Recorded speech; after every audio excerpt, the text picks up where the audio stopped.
Gunner Podcast. Get up, it's the Steve Gunner Podcast.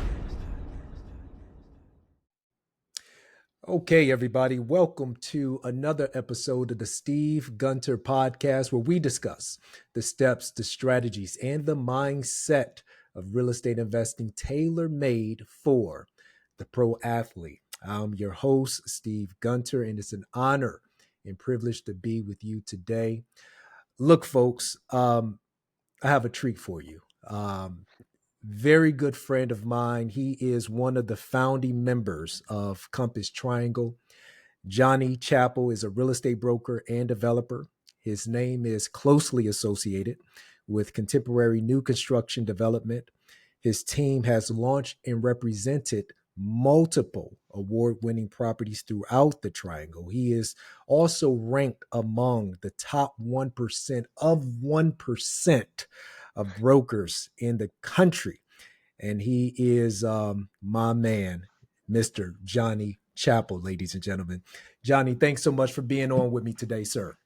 Hey, this is an awesome opportunity, Steve. I really appreciate it. And I'm going to let you intro me like at dinner at night. It sounds really good. Thank you. Hey, you're welcome, man. You deserve it, though. Look, Johnny, if our office commute wasn't so far, we could have totally did this in person. Exactly. We see each other quite a bit. I think we joke a lot that sometimes you or me are usually the last one out of the office Yeah. at the end of the day. And so it's always good to see you. Yeah, man. Always good to see you, my friend. Look, Johnny, I want to chat real estate with you, man. And I'm gonna be all over the place, but Good. man, I mean, your career has been so stellar, and you have so many insights that I think you can share with the audience that will be of value, especially for those who perhaps may be considering trading down the world of development. Mm. And it seems sexy and all, and I'm sure it is. I'm sure it has its perks. However, I know that there's a lot that goes into it, and I want to spend some time talking about that with you today, sir. And I want to start with this. I mean, you're known for creating inventory, obviously. Take me back to when you decided to get into the development side of the business. What got you going down that path? It's a great question. I got started in real estate, Steve, like a lot of people did, maybe like you did. That I was helping individual buyers and sellers find and sell property, and then not too long after the recession in 2007, 2008, 2009. I was kind of dusting myself off like a lot of folks in the Mm-hmm. business were at that time and trying to recover a little bit. And I realized that a segment of just folks who worked in real estate who were really impacted and hurt by the Great Recession. The home building community. And I'm not a Mm-hmm. home builder. You would not trust me with a hammer anywhere near your house. It wouldn't be a good fit. However, at that time, I learned how to speak builder. And it is a different language than what a lot of us are used to talking to our buyer clients or our seller clients or other agents on a day-to-day basis.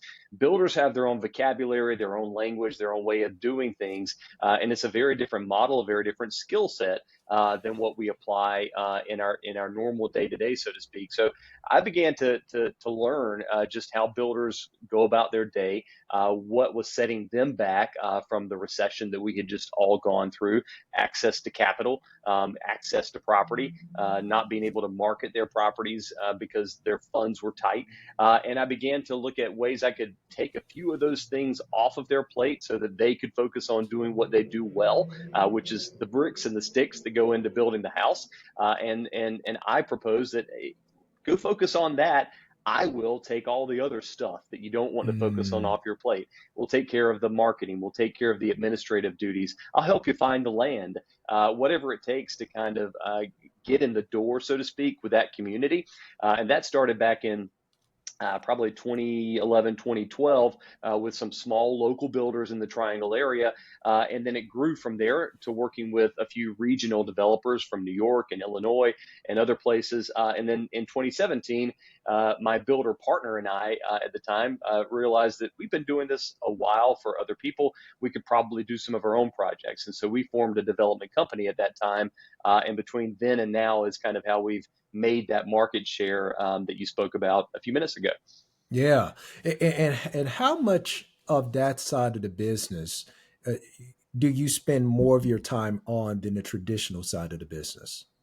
That's a great question. It tends to be the side of the business that I enjoy the most, and so just like all facets of life, you tend to spend a lot of time on things that are natural, come Hmm. natural to you, or that you enjoy doing. And so I really enjoy that part of the business. I really love finding a piece of property and Yeah. trying to dream about what that property could be, and that might be one single lot, or it might be a 7 or 10 acre tract of land somewhere that there's room to grow, so to speak. And so uh, that is a really I like helping people who also have those same questions. So we work with a lot of folks who are not developers or builders by trade, but they or their family or their colleague own some land and they want to know what the potential benefits from developing that land would be, and we're able to help them on a on that basis as well. So I enjoy all of our work, and our company, our team is kind of diversified in that we do about half of our business is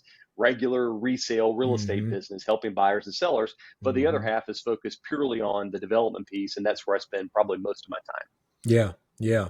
Makes sense. So, Johnny, what are some of the key things that you're looking for when you decide to make an investment? Is it location? Is it timing? What are some of the really key points that you like to hone in on? I think, like you said, it starts with location, right? And that's an old school a saying that is never going to go out of style, which is location, location, location Yeah. is what kind of drives real estate, right? And so a lot of our projects are we're not a huge national corporation or anything like that. We're a small local group, and so our projects or communities that we develop tend to be smaller in nature as well. Whereas your big national builder may be right around the corner from us developing two, three, 400 houses. We Hmm. might be doing 20 or 30 or 40 in their backyard. And what we try to do is pick really good locations where people want to live and to develop product that might be just a step better or a little bit more quality put into or a little bit more thought put into it than your mass produced product might have or Hmm. houses might have. And I found that really sets us apart. It's not a perfect science by any means, but we start with location, and just like anything else, the way that builders think, the way that developers think, is you have to make the math work. And so there's Yeah. very little emotion, I guess, that goes into it. We're focused purely on making sure what we spend in terms of the land acquisition, what we spend in terms of the architecture and design, the civil engineering on the site, what it's going to cost to build the houses, that all makes sense at the end of the day, and that we could hopefully sell them for more than that and make a little bit of money along the way in terms of the profit. So is there a, I don't know, an Excel spreadsheet that you generally use that kind of has a breakdown of, okay, we're looking to get, the land at X price in Mm-hmm. order to ensure that we're going to, have enough margin down the road. I mean, what does that look like? Yeah, exactly. We have a lot of Excel spreadsheets, enough to make your mind spin a Yeah. little bit. But yeah, we operate that way basically. And so if you think about it, we have our team is essentially myself and our brokerage team. We have Hmm. a builder partner who's putting into that spreadsheet the cost of construction, the cost of the site, how much money is it going to take to put the water and the sewer in, to grade the site, to put the roads in, and then all the way through how much should we spend on countertops for this house, and does that math all add up? And then we have a CFO who's making sure our builder's not making mistakes on his numbers, I'm not making mistakes on our sales numbers, and we call them projections. And the Hmm. reason we call them projections is because all of this is projection based, right? We are expecting to spend this much and expecting to sell for this much and expecting at the end of the day then X is going to be the result of that, or the profit that we're able to drive from that. So it's future facing, and so it's always like any business. There has to be a pretty healthy contingency built into what we do, because we run into challenges and unforeseen issues with almost every property that we develop. But generally speaking, the properties that we work on or projects that we develop take between 1 and 3 years. And so we're Mm, able to, yeah. not discounting shifts in the market or changes in a buyer's mentality, we're able to navigate that pretty well. Have you ever run into a project, Johnny, where I mean, you fell in love with the project, and perhaps it's all of the projects are that way. I don't know, but to the extent where you probably spent a little bit more than you wanted to, but it was Hmm. like, yeah, I just really love this one right here. Yeah. You ever run into something like that? Well, we're all competitive by Yeah. nature, and I think in this business we tend to be competitive. And I will say that at a younger time in my life, not too many years ago, but it feels like a long time ago, I Johnny, was. you're like 25. What are you talking about, man? How long you got to talk today? That's great. Uh, I'm 46, but I will say when I started in the developer side, I was probably a little bit more competitive than I should have been. And so if we Mhm. were going for a property that I knew was being pursued by other groups or other developers or other brokers, we might overpay a little bit for that. And all it took was seeing the bottom line and how the result of Right. that went. Fast forward a couple of years, an extra 100,000 on a piece of Yeah. property, a piece of land might impact the entire viability of the development. And so I enjoy these days, instead of being a little bit too aggressive or paying a little bit too much, I really enjoy boring. And so going Hmm. into something, Hmm. trying to nail down a price point that is a fair price to offer to a land seller in this case, but also a fair deal for the developer. And then looking back once we finish the project, if the numbers that we projected to begin with are relatively similar to the actual numbers at the end, then we've done about as good as we can do there. But they don't always match up that way. And if you get a little bit over your skis on the front end or a little bit too Mm. aggressive, that's when you can. It's hard to recover from that sometimes. And so we've learned from our mistakes. So it's better to be conservative, you would say? I'd say so. We try to bake in a percentage of profit with every project that is more than we need, right? And so if Hmm. everything goes perfectly, we might make a, let's just use a number, 20% profit on this project. If everything goes perfectly, nothing ever goes perfectly in the Sure. development world. Yeah. But at the end of the day, if that number goes from 20% to 12%, we've still made a profit and we've still started and finished a project, and that allows us to go do another one, and it allows our bank to go along with the ride for another project. And so in a worst case scenario, we complete the project always. We pay our banks and our investors back and make sure the Hmm. homeowners are very happy with their new home, and try to pencil out as much profit as we can. But it's very, that's the most difficult thing to predict 3 years in advance. When you think, Yeah. for instance, we started some projects in 2018, completed them in 2021. What happened in the middle? It was Yep. COVID. And Yep. so that impacted not only buyers and consumers' spending habits, it also impacted how much money banks would lend. It impacted supply chains that we're still seeing some issues from today. And so sometimes the world throws things at you that are well beyond your control. Yeah. But if you go into it with a relatively conservative mindset, you're able to navigate that. And that's what's so interesting in the development world too, is that you start on a project today, but you're building for a market that you really Yeah. don't know exactly what that market is going to look like, 24, 72 months down the road. Hmm. Yeah. That's a huge problem, and it's not a problem; it's a challenge, and we try to pivot when we have to. But good example is, again, 2018, 2019, there was a trend in our market in the Raleigh area of wanting to go smaller. I don't need this big 5,000 square Hmm. foot house anymore. I can deal with half the size. I don't Yep. need the big house, the big yard. I could probably be just as happy, if not happier, with a townhouse, which would give me more time, my family more time to travel. Yep. All of a sudden, after COVID, we began to see people wanted more, right? I Hmm. want more space. I need the big house again. I want the yard. I want the fence. I want the place to kick the soccer ball and have the dog run. And so you never know when consumer habits are going to change. That was obviously a pandemic that impacted every facet of our lives. But we designed a lot of projects, communities pre-COVID that we then had to change during the construction to make them Mm. better fit for the market that we found ourselves in. Very interesting. Very interesting. Let me ask you this question. So, once you control a property during your feasibility phase, What are some of the things that you are investigating and looking to identify early on? That's a really good question, and it's a lot, and it depends on what the property is. But let's say, our bread and butter might be a townhome community of, let's say, between 20 and 40 townhomes, Hmm. and so that might be a 7 or 8 acre piece of property. And then when we first show interest in the property, one thing we try to do is we try to do our due diligence or get our inspection period checklist done as quickly as we can. And sometimes we'll do it before we even go to contract if we're working with a seller who's somewhat flexible on their time schedule, because it allows us to show that seller, hey, we're serious about this, and we've already done these things before we've even come to you with a contract in hand, so that we're sincere. But that might include, to your question, Steve, obviously a survey, and getting the survey on a 7 or 8, 10 acre piece of property is much more complex than on one residential lot, so Yeah. that it takes longer and it's more expensive.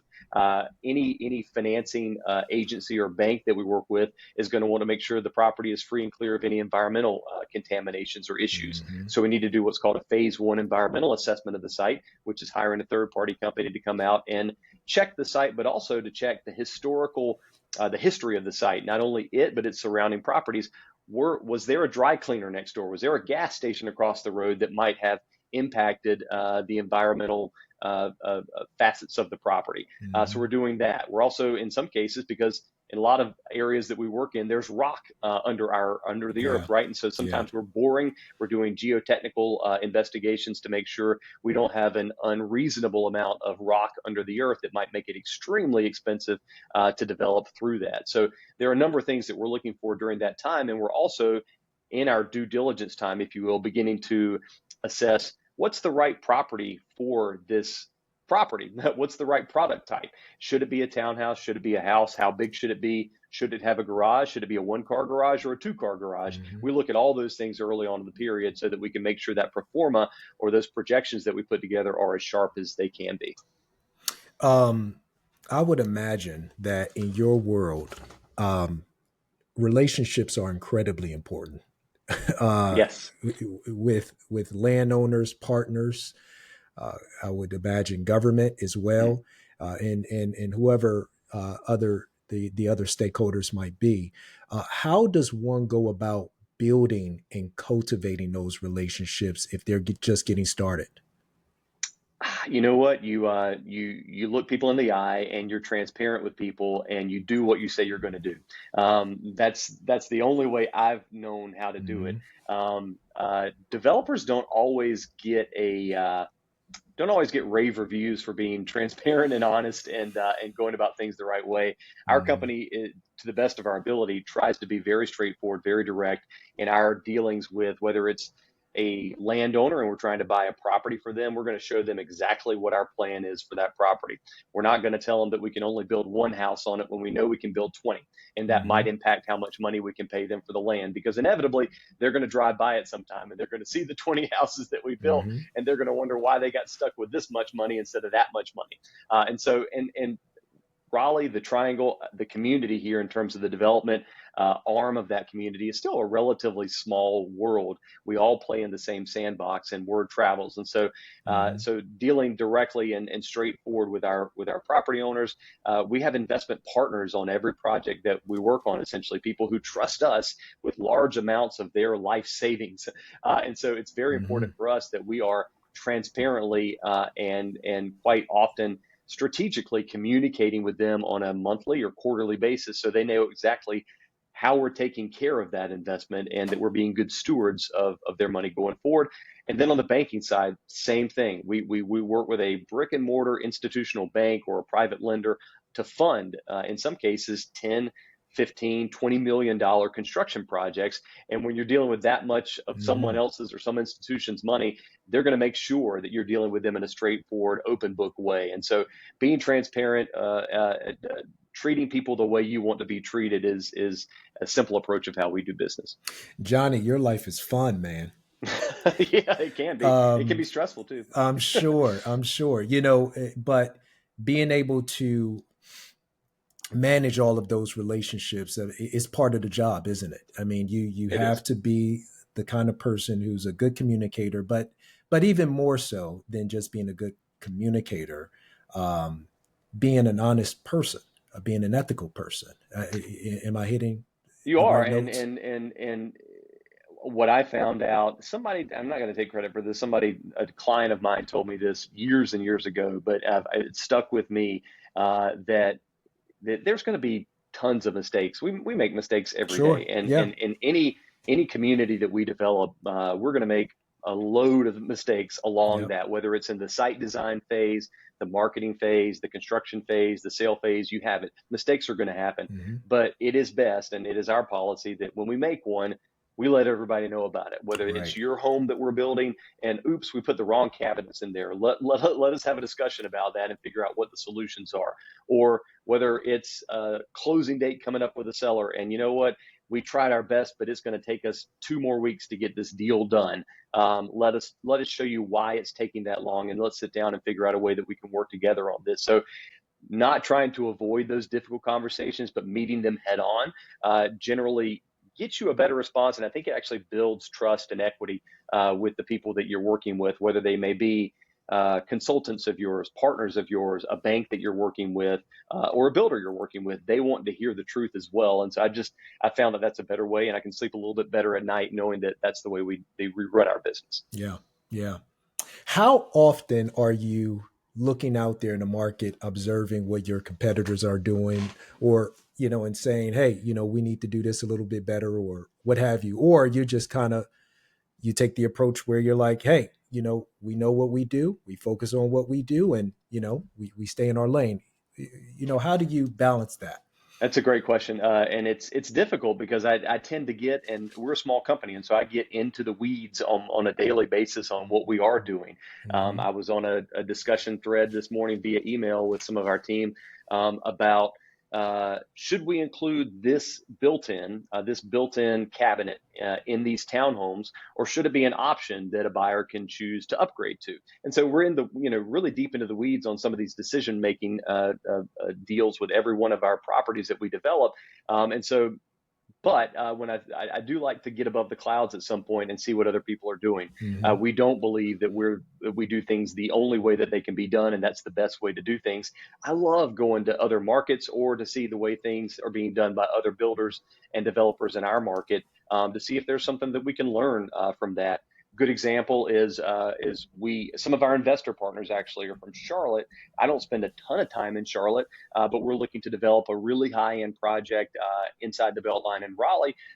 That they said, hey, I think we have some pretty good examples of this being done now and recently in our market that you can learn from. And so we Hmm. spent a day looking at other properties in that market, and we've gone to Atlanta and DC and other areas and done the same thing, just because there's just collaborating, sharing ideas is a better way than thinking that your idea is the only way to go about it, I think. Yeah, yeah, absolutely. So, um, you will frequently go into other markets to seek out inspiration, seek out, I don't know, better operations, whatever it takes to, make the business better, or whatever captures your attention. Absolutely, yeah. Because again, we tend to stay in our lane here, and we Hmm. know we're not necessarily like a big builder, like a national builder might have 3 or 4 different floor plans that they're going to use, and that's the way they do things on every single project that fits within that plan. We don't have those types of limitations, so we work with a number of architects, a number of designers, a number of floor plans. We don't have stock plans sitting on the shelf that we pull out and try to Hmm. make that square peg always fit in the round hole, so to speak. And so the best way to kind of broaden your design approach and your creativity is to see what's being done in other parts of the country, and specifically if it's being done well, we'd love to find a way to adapt it in the Raleigh area. Is there a location that has really struck your interest that you said, hey, I mean, I really like the way they do things there?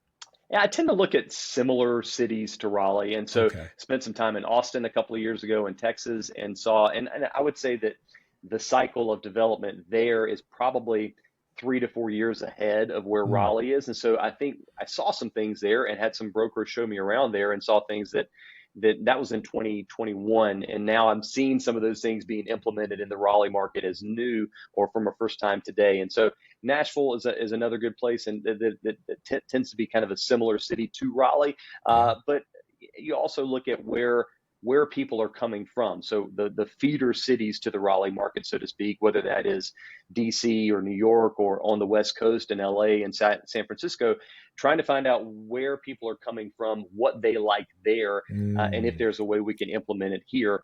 A really good example of that is on a lot of our recent projects, we have tried to go to more of a progressive or green aspect in terms yeah. of the design. And so we have two projects that we represent right now.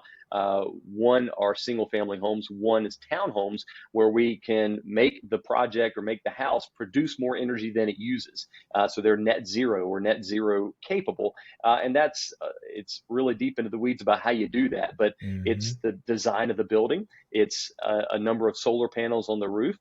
It is maybe a Tesla wall charger or a battery powered charger inside the home. And so there's a number of things that go in. It's where your materials are sourced from that reduces your carbon footprint. But we began implementing that into some of our developments a couple of years ago.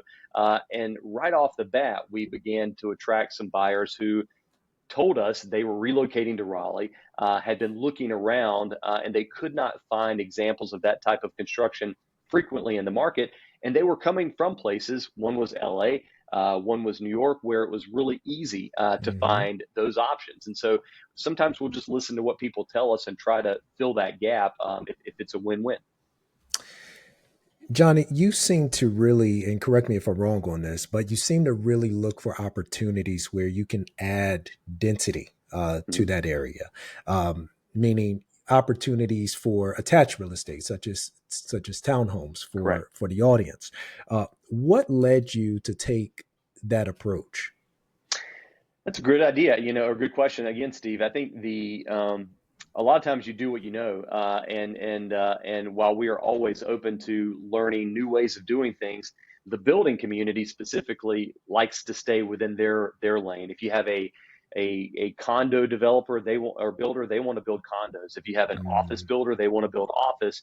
And my partner, Sean Donovan, on the build side, happens to build a lot of townhouses and single family homes, and so we have stuck with townhouses and single family homes because that's what he and his team frankly do the best, I think, in our market of. mhm. And so you stay with your strengths there. We don't try, a townhome most of the time is a rectangle. And so we try to do the rectangle in different ways and to make it different every time we do it, and to make sure it may have amenities that other ones we've done in the past don't have, or that it speaks better to the location that we're developing that particular rectangle in. But there's only so many different ways you can fix or change a rectangle, and so Mhm. that's what we have learned, that it's a strength of ours to build that way. But that in any project that we're doing, we try to find something, whether it's in the area that we're located or an amenity that we're bringing to the project, that's going to help speak to the community and hope make it stand out.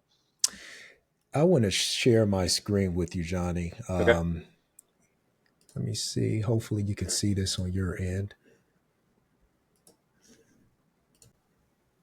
There we go. Can you see that, sir? I do.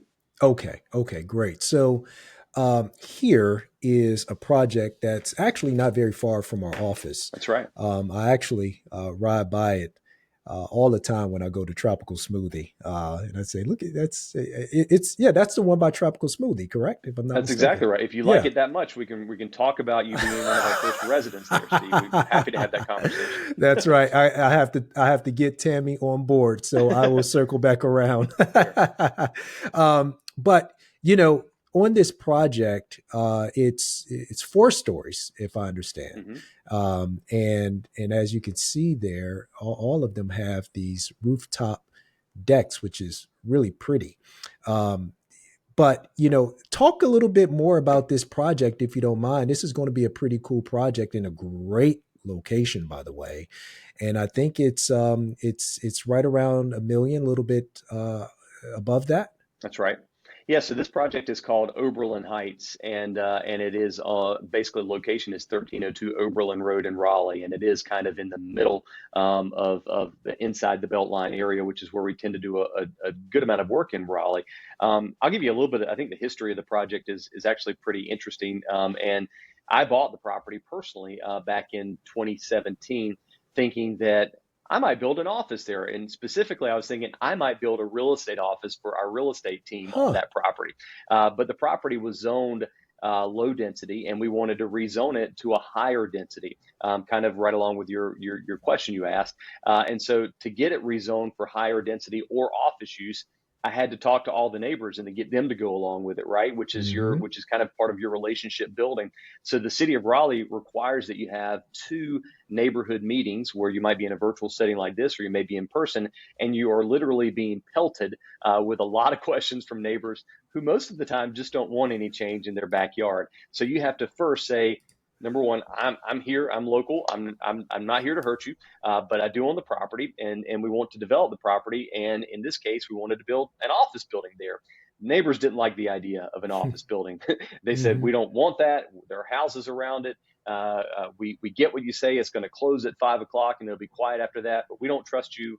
The only thing we would support there would be residential in use. And so after thinking about that and talking to my attorney about it at the time, we said, let's just pivot and go with a residential product there versus a commercial product, because that's what the neighbors are telling us they will Hmm. support. And it's going to get counts. It's going to be easier for us to get city council support if we have the neighbors on board who lived adjacent to this property. And so Yeah. we went back to the neighbors with a plan for 11 townhouses, and they weren't in love with it, but they said, you know what, you did what we asked you to do. We're not going to fight you on that. And Hmm. so that is kind of what birthed this project, if you will, which is 11 townhomes. Five of those have elevators included. They're mostly brick. They're a really high end product. And they all feature that roof terrace that's become really popular with a lot of our townhomes that we build, because you have 3 stories of living, but that fourth story, which is on the roof, is where a lot of people want to spend their Yep. time. It's kind of your backyard, if you Yep. will, in townhome life, but it's elevated. So you're up high, you're not adjacent to the street. We will do pretty much anything you want to do on that roof that we can figure out how to make work. We'll put it in. So we've had clients ask about fire pits and gas grills and TVs and outdoor kitchens. We can do all that and allow a buyer to really get creative and design that space in a way that works for them. We began building that type of townhouse back in probably 2017, 2018. And right Mm. away, we learned that it was a magnet for people who lived in cooler climates who wanted to come to Raleigh, partially because of our weather here, and realized that for them, that's a space that they can use 10 months out of the year, and, Yep. and, and it's almost worth as much to them as the indoor square footage of the house is. So doing things like that we found is just a no-brainer. And the proximity, my goodness, to downtown Raleigh, Cameron Village, not too far from the Bell Line. I mean, it is perfect location. Thank you. You're doing a great job of making a sales pitch for it. It's a You're great welcome. location, and we're under construction on those right now. Our first homes will be finished about the end of the year, maybe January of next year, and so they're Yeah. moving right along with construction. And we're beginning to see a lot of people, because, as you said, it is a pretty visible community. We're beginning to see a lot of people who are just like, "Wow, what is that?" And they're Hmm. stopping and asking questions and showing some interest. So it's good. Is there a site for it yet for the project? There is Oberlin Heights. Is If you Google that, you'll find the site. It should be the first thing that comes up on your search results. And there are there is a gallery of existing photography and videography included with the website, and you can reach out to one of our team to learn more about it as well. That's a great segue, by the way, to my next question. One of the key differences between Chapel and many other brokers and developers that I've noticed is that you have an in house marketing team that goes out and captures content around your development projects. How important is this piece to your overall strategy to getting products sold? It's foundational, to be honest with you. It's one of the most important things that we do. Kind of take you back to the previous story when I was talking about getting into the builder business or beginning to work with builders after the recession in around 2010, 2011, 2012. When I talked to builders and asked them the things that they didn't like to do, marketing was always one of the first things Hmm. that came to the discussion. Hmm. And I get it. The builder Hmm. wants to focus on building the house. They don't want to build a website. It's They don't not want to create a necessarily a brand. science either, Exactly. Yeah. Johnny. And I'm not a marketing pro by any means, but I value and understand the importance of it. So, Sure. so a few years ago, we had been using out of house services, third party vendors to do our marketing, and wanted to create a marketing experience for each one of our communities or each individual house we listed that was a better dovetail with our sales efforts, and also was a quicker, just more elevated approach for our builder clients in this case. And so I went out and hired two marketing professionals, and I was really careful. I did not want any marketing professionals who had real estate marketing experience. I wanted Mm, somebody to come in with a clean slate, no preconceived notions, because I really wanted our stuff to look different from other yeah. people's stuff. I think there are, in the time that I was looking in this, uh, it just felt like there was a lot of new construction marketing that was dated and tired and old and just the Hmm. same. And so Hmm. I wanted to bring in people who are going to give it a fresh perspective, keep it on our chapel brand and make sure everything complied there, make sure we're doing the best we can for our buyers, our builders, and our sellers, but to make sure that our stuff stood out. And I think Hmm. they've done a good job with that. And that's one thing that, as if we have dark times around here, the last thing I'll ever cut is probably the marketing, Hmm. because I'm a really big believer in that it helps raise your brand awareness, but also it's proven on our end that we track the analytics, we run the data for each project, and we can see that when we put money into the marketing piece, we get good results on the end of the project as well. Well, I always notice it. I really do. Thank you. And anytime I'm on social media, it captures your attention right away. Even as you're driving by the property, and the banners that you have out there. I mean, it's just all of it is marketing. All of it is capturing the attention. It's very modern, very very simple, but it's still captivating. It's very well done, I think. Thank you. I really appreciate that. We again, it's not an afterthought of ours. It's really intentional. And we began talking about the marketing. Oberlin Heights is a great example. So the community on Oberlin Road, we began talking about that marketing and that brand and what it would be called and what the colors would look like and how we were going to get the messaging out. Probably 2 years ago at this point. And so again, it's foundational to what we do. And so we're beginning to talk about the marketing of a project at the same time we're beginning to figure out how many townhomes can we fit in here and how big are they going to be and what are they going to look like, because it really is an important kind of piece of the fabric of any community that we develop. How many other projects do you currently have going on right now?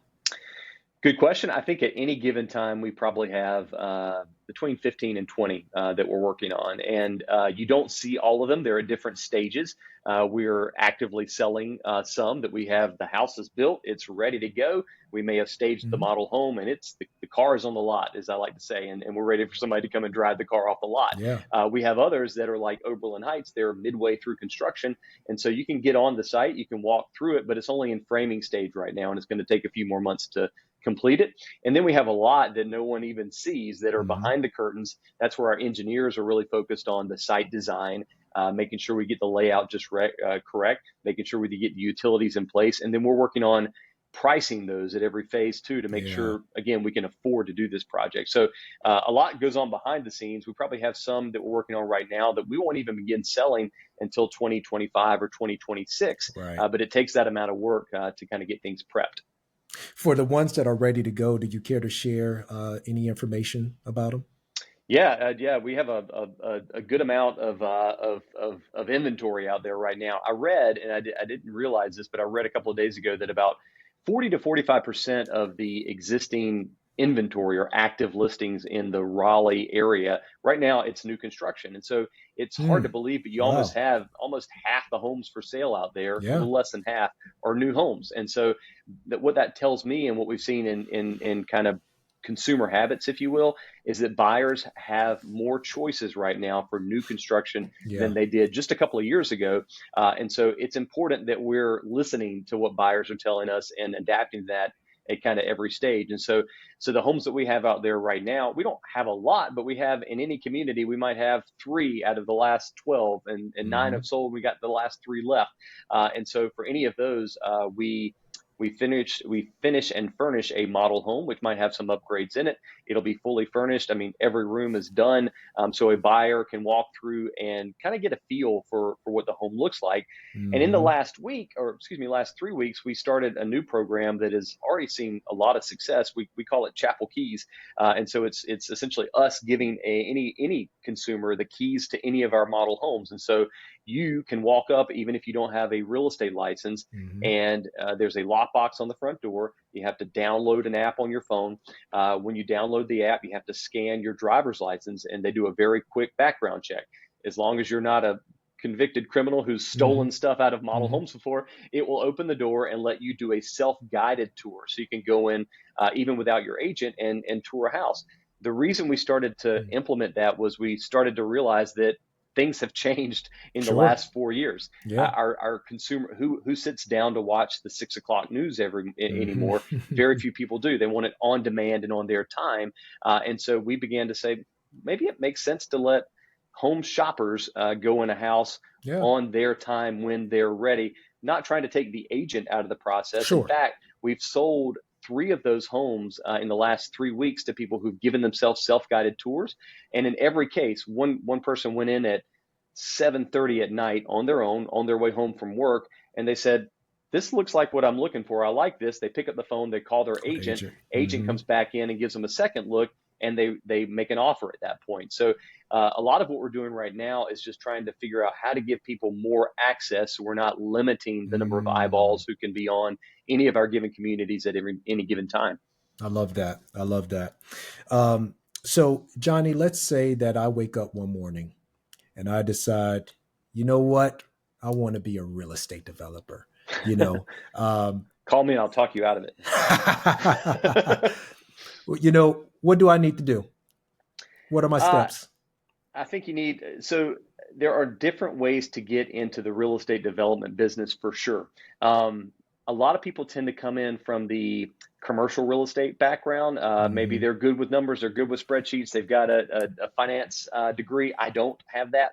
I came in from the real estate side, right? So I came in helping buyers, sellers, working in the real estate industry, and that's kind of how I got my foot. But I think it does make sense, and I would strongly encourage anybody who wants to get into real estate development to at least have some experience in the real estate field, whether it's being an agent, being a builder, being a designer, having something to do with real estate, so that it's not a completely new experience for you going in. And what we had to do on our end was we had to prove that we know what we were doing, and so start small would be my biggest recommendation. The first property that I quote unquote developed was one house next door to my primary residence, that was a vacant lot, and I knew who the owner of the lot was, and so for about 3 or 4 weeks, I would give him a call and say, "Hey, that lot's just sitting there. I'm cutting your grass for you. Yeah. Would you be interested in selling?" And it was a no and a no and a no and a no, and finally we got to a yes. And that was back in probably 2011, 2012. That was a $60,000 lot in downtown Wow. Raleigh, where it would Yeah. be 400,000 today.